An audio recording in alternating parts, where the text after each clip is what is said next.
Hey guys, welcome back. We are talking about again saving your reels and building Trott. So let's get into the technical discussion and pick up right from where we left.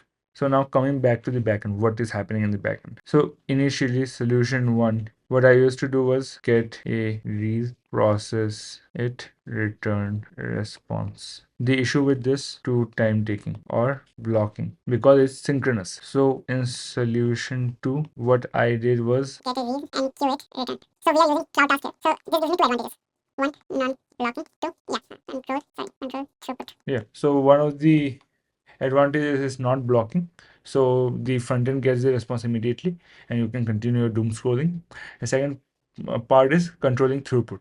So my backend doesn't get overwhelmed by the number of requests. So it will scale well and I can control the number of requests that actually goes to my backend.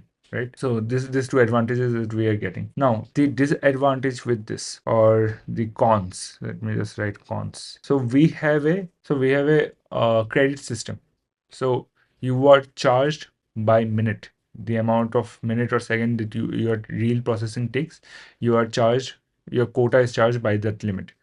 Now, if I am not processing it synchronously, I don't know if the video that you have submitted will be crossing the limit or not, right? So it could be you have submitted the video, I said yes, it's great, I will process it, but then after I process it, I get to know because after I process the video or after I do an initial check of the video, I get to know that the video is X amount of length and that length is not supported by your current credit or like that is longer than what is available in your credit. So that's an issue because I will have partially processed your video and I would and then after that I would know that your video exceeds the length.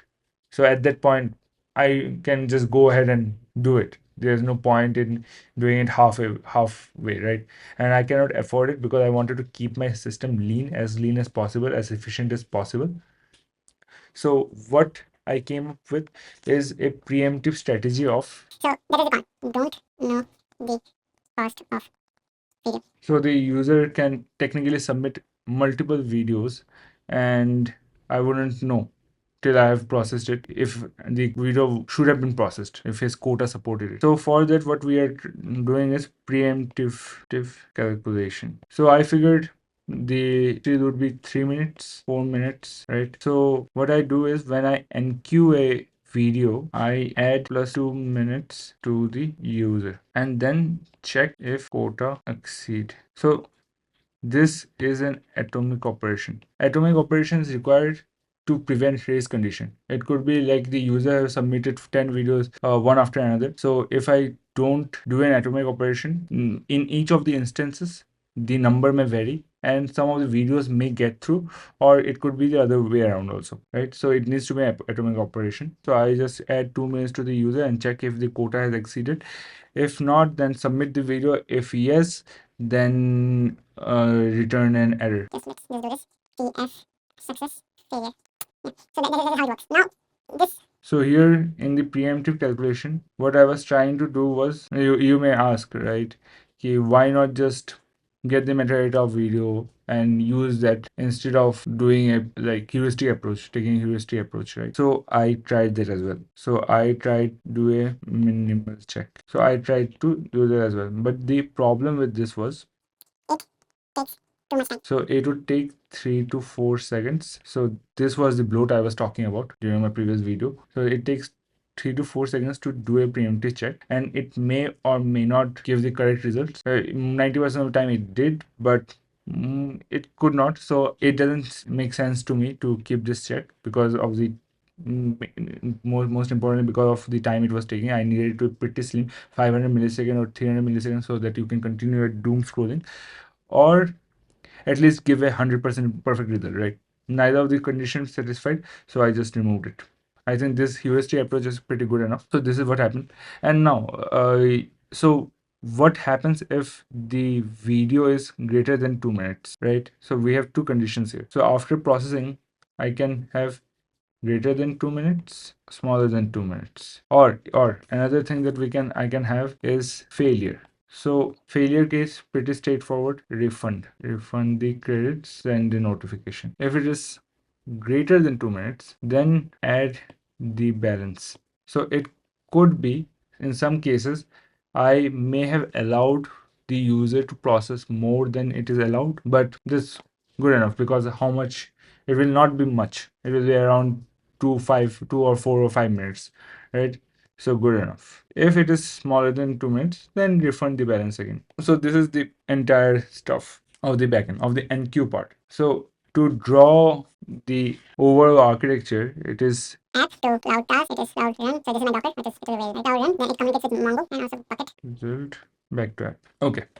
So this is the overall architecture, and we have covered this part, I guess, right? Let's move on. Let's move on to this part, the juicy stuff. How does the magic happen? So the backend processing, how does it happen? We receive a request from the task, and we have a cloud run here, run container. In this run container, what happens? We process the video, get the transcript, run OCR, because most of the videos has subtitles, and a lot of the names and stuff appear on the video. So it is very important to run the OCR. As transcript is very good, especially the one we are using, Whisper, but it misses a lot of things like local names and weird stuff, weird names, the nouns.